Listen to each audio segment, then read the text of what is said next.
m'appelle Pierre Jonexy, je travaille chez Beneo Rafti depuis 2000, donc ça fait 16 ans que je suis dans l'entreprise.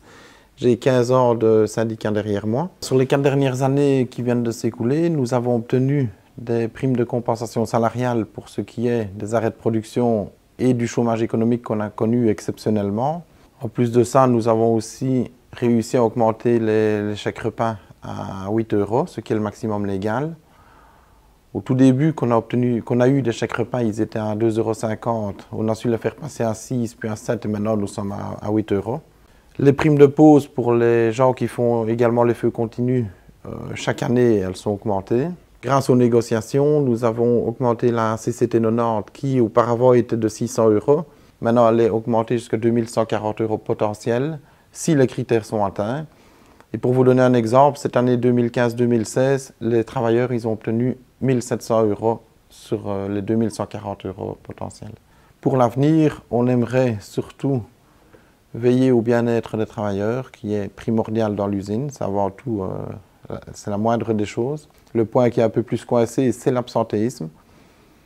Pour cela, on aimerait mettre en place une prime d'assiduité, c'est-à-dire une prime qui récompenserait les gens qui ne sont jamais absents, donc ceux qui sont forcément toujours dans l'usine, qui ne sont jamais absents sur l'année. Nous allons mettre en place une analyse des risques psychosociaux, c'est-à-dire que les gens vont être certainement questionnés par une personne externe pour voir exactement s'ils se sentent bien dans leur entreprise, s'ils n'ont pas de problèmes, soit avec la hiérarchie ou leurs collègues ou le travailleur lui-même.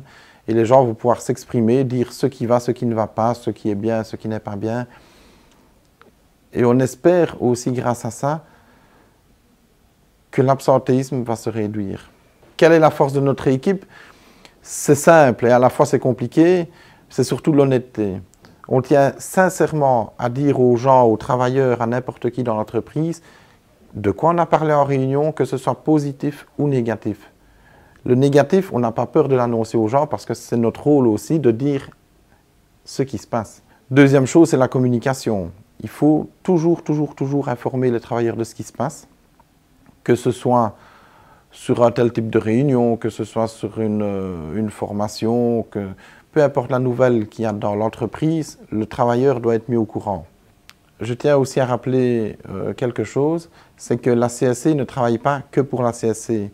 Peu importe le travailleur, peu importe sa couleur, peu importe sa nationalité ou quoi que ce soit, la CSC elle travaille pour tout le monde, qu'on soit syndiqué ou pas syndiqué. Vous pouvez venir nous trouver à n'importe quel moment, vous aurez un maximum de réponses à vos questions et on fera tout pour vous servir. Le 17 mai, si vous voulez continuer à nous faire confiance, votez CSC, votez 3.